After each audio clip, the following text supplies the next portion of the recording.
The Boy's Ambition.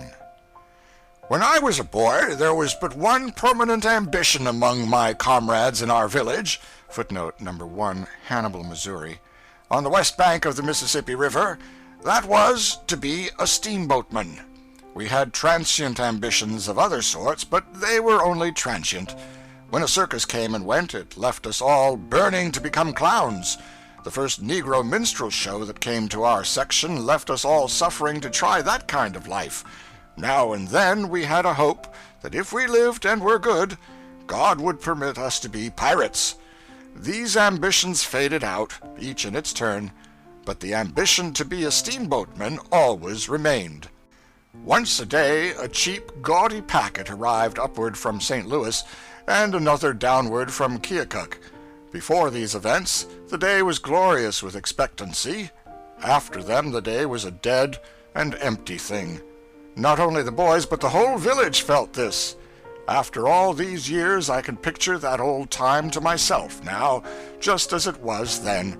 The white town drowsing in the sunshine of a summer's morning, the streets empty, or pretty nearly so, one or two clerks sitting in front of the Water Street stores, with their splint-bottomed chairs tilted back against the wall, chins on breasts, hats slouched over their faces, asleep, with shingle shavings enough around to show what broke them down, a sow and a litter of pigs loafing along the sidewalk, doing a good business in watermelon rinds and seeds, 2 or 3 lonely little freight piles scattered about the levee, a pile of skids on the slope of the stone-paved wharf, and the fragrant town drunkard asleep in the shadow of them. 2 or 3 wood flats at the head of the wharf, but nobody to listen to the peaceful lapping of the wavelets against them. The great Mississippi, the majestic, the magnificent Mississippi, rolling its mile-wide tide along, shining in the sun, the dense forest away on the other side, the point above the town, and the point below, bounding the river glimpse and turning it into a sort of sea, and withal a very still and brilliant and lonely one. Presently a film of dark smoke appears above one of those remote points. Instantly a Negro drayman, famous for his quick eye and prodigious voice, lifts up the cry, "Steamboat a-comin'!" and the scene changes. The town drunkard stirs. The clerks wake up. A furious clatter of drays follows. Every house and store pours out a human contribution, and all in a twinkling the dead town is alive and moving. Drays, carts, men, boys, all go hurrying from many quarters to a common center, the wharf.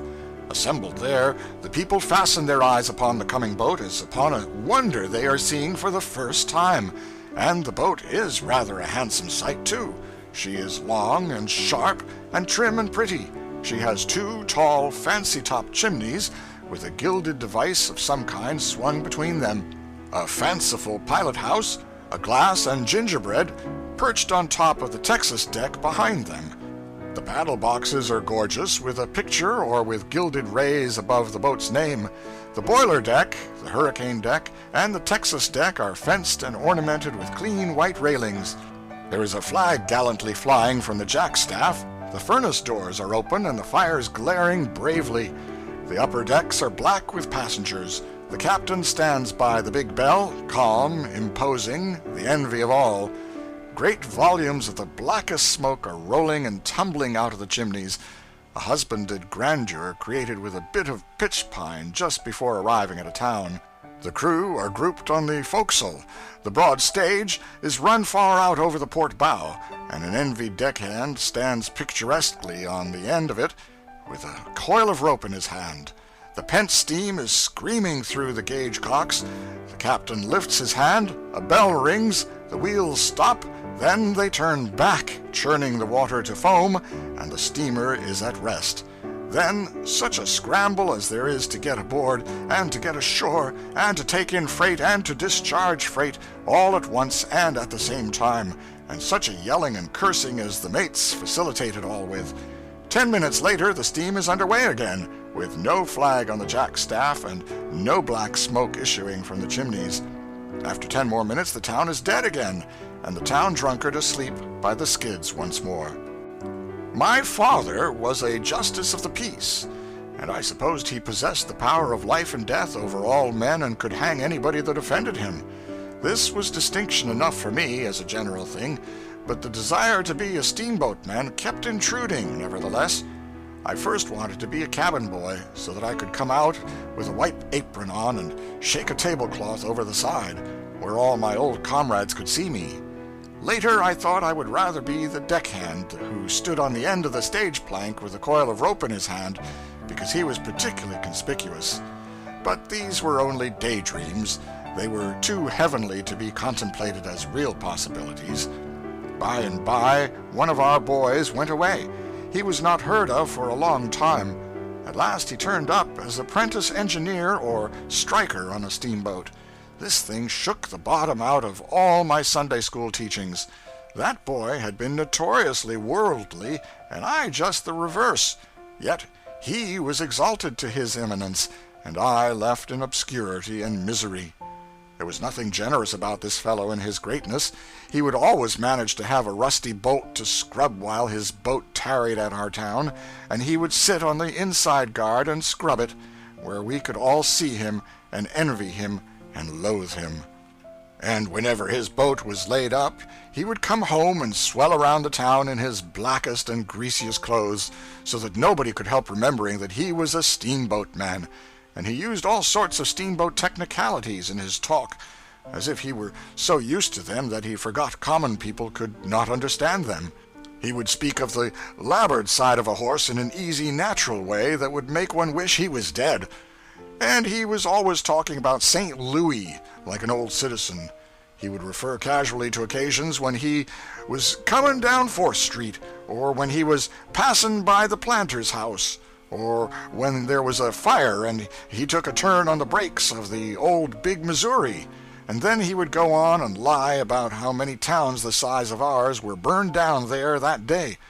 2 or 3 of the boys had long been persons of consideration among us, because they had been to St. Louis once and had a vague general knowledge of its wonders. But the day of their glory was over now. They lapsed into a humble silence and learned to disappear when the ruthless cub engineer approached. This fellow had money, too, and hair oil. Also, an ignorant silver watch and a showy brass watch chain. He wore a leather belt and used no suspenders. If ever a youth was cordially admired and hated by his comrades, this was one. No girl could withstand his charms. He cut out every boy in the village.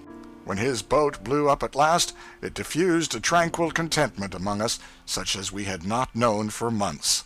But when he came home the next week, alive, renowned, and appeared in church all battered up and bandaged, a shining hero, stared at and wondered over by everybody, it seemed to us that the partiality of Providence for an undeserving reptile had reached a point where it was open to criticism. This creature's career could produce but one result, and it speedily followed. Boy after boy managed to get on the river.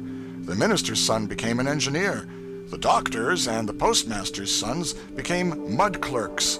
The wholesale liquor dealer's son became a barkeeper on a boat. 4 sons of the chief merchant and 2 sons of the county judge became pilots. Pilot was the grandest position of all. The pilot, even in those days of trivial wages, had a princely salary, from $150 to $250 a month, and no board to pay. 2 months of his wages would pay a preacher's salary for a year. Now, some of us were left disconsolate.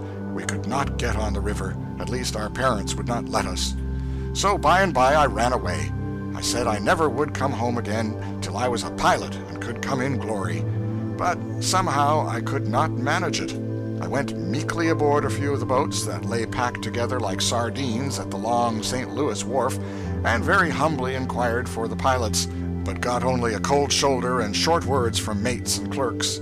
I had to make the best of this sort of treatment for the time being, but I had comforting daydreams of a future when I should be a great and honored pilot with plenty of money and could kill some of these mates and clerks and pay for them. End of chapter 4.